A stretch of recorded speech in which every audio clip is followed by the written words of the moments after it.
What if the thing you treasure most, the very faculty you would name as proof of your worth, your awareness, your inner light, the sense that someone is home behind your eyes, was never a gift at all, but the single most catastrophic accident in the history of life on this planet? We are taught to place consciousness at the summit, the crown of evolution, the prize, the thing that lifts us above the animal and the stone. But there is a darker tradition, old and stubborn and never quite silenced, that looks at the same faculty and sees not a crown, but a wound, a thing that opened and cannot close. This essay walks into that tradition, not to frighten you, but to take its argument seriously, because it is one of the most unsettling thoughts a human mind has ever turned upon itself.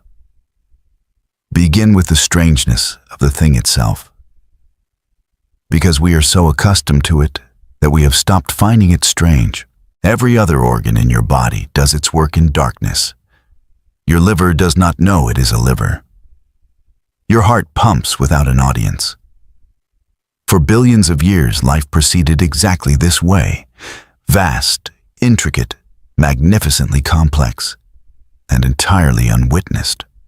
Nothing anywhere experiencing anything, a universe of process without a spectator. And then, somewhere, in some nervous system that had grown complicated enough, a light came on. Something began, for the first time, to feel like something. The machine woke up inside itself. And the question the dark tradition asks is brutally simple. Was that an improvement? Or was it the moment the trouble began? Consider what the waking actually delivered. Every creature suffers, but only the conscious creature knows that it suffers, watches itself suffer, anticipates suffering that has not yet arrived, and remembers suffering long after the wound has healed. An animal in pain is in pain. A conscious being in pain is in pain, and is afraid of more pain, and is ashamed of having shown the pain, and dreads the night because the pain returns at night, and remembers a year of such nights, and projects a future of them stretching to the horizon. Consciousness did not reduce suffering.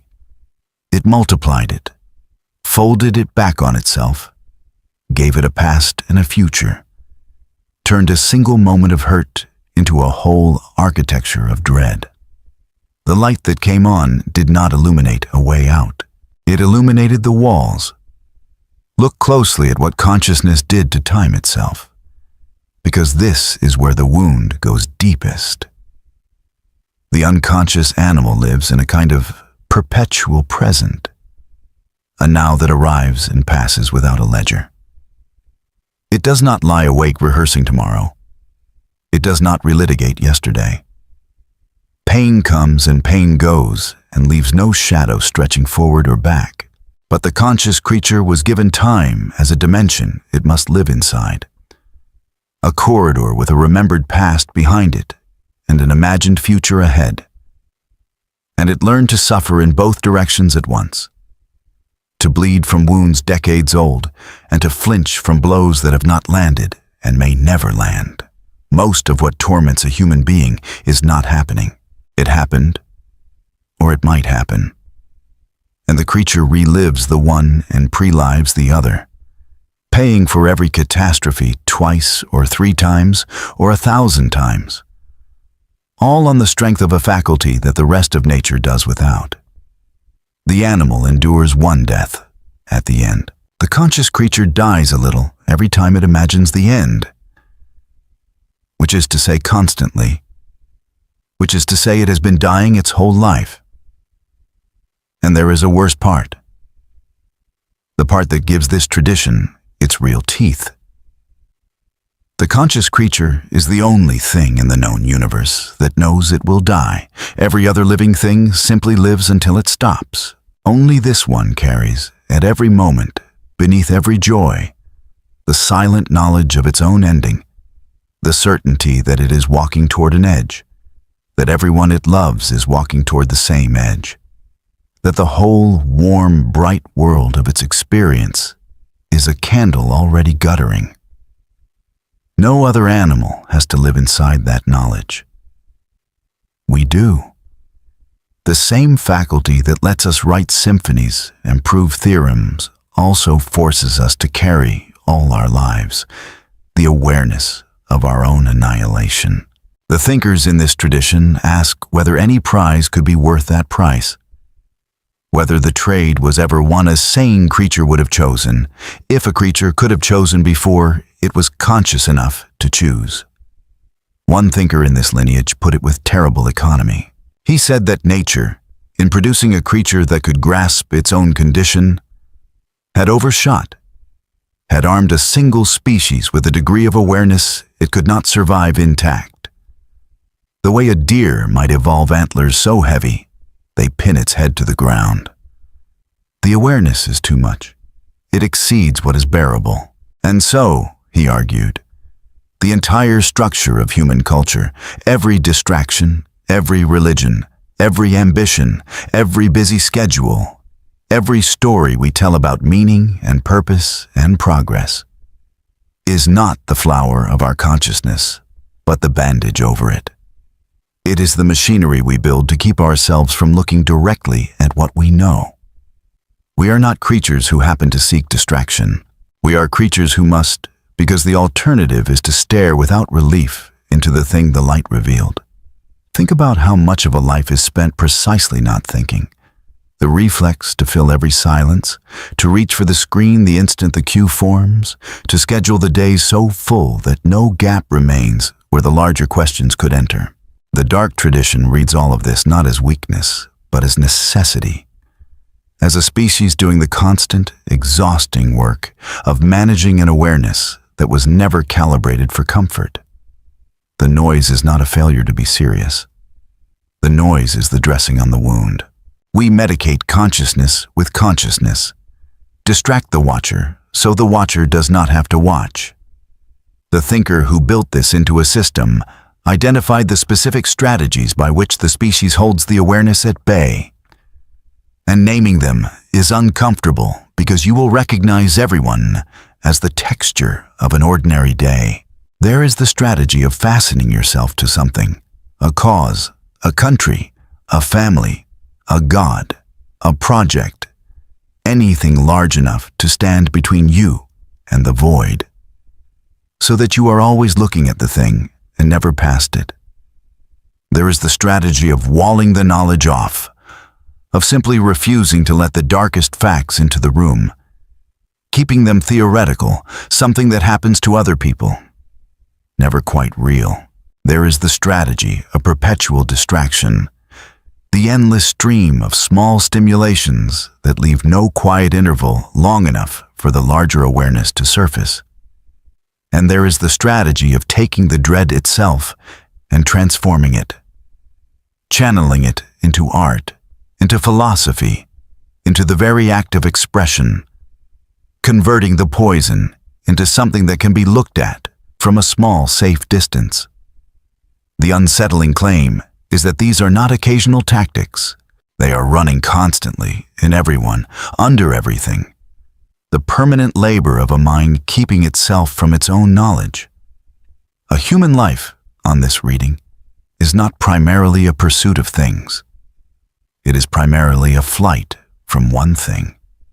There is an even darker corner of this tradition, and honesty requires at least walking past it.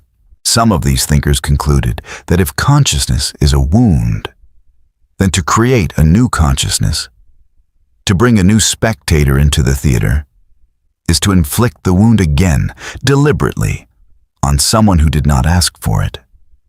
The argument is cold and consistent, and most people recoil from it instinctively. And the recoil is itself interesting, because it may be the species protecting the very mechanism that keeps it going. We do not need to follow the argument to its end to feel its pressure. It is enough to notice that a creature can reason its way to such a place at all, that the light is bright enough to turn against the continuation of the light itself. No other animal could even formulate the question. Now you may want to resist this, and the resistance itself is worth examining. You may say, but awareness also gives us love, beauty, music, the sunset, the face of someone we cherish, the ache of a great piece of art. And the tradition does not deny it. This is the cruelest turn of the whole argument.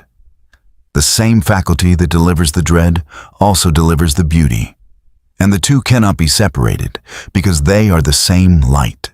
You cannot have the capacity to be moved by a sunset without the capacity to grieve that it ends, to love a face without the terror of losing it, to feel the beauty of being alive without feeling, underneath, the cliff edge of not being alive.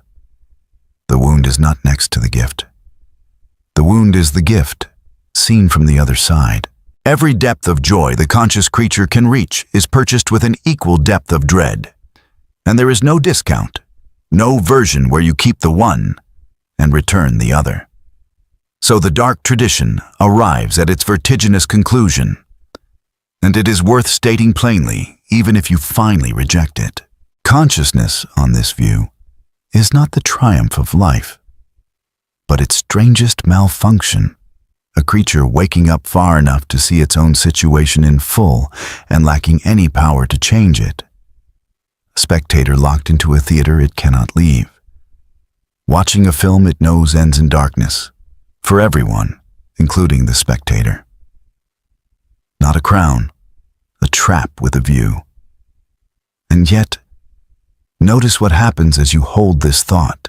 There is something in the very act of looking at it directly that does not feel like despair. The thinkers who went furthest into this darkness were not mostly broken people. They were lucid ones. There is a strange tonic in refusing the bandage, even for a moment, in saying out loud the thing the noise exists to drown, perhaps because a creature able to articulate its own trap is doing something no merely suffering animal can do.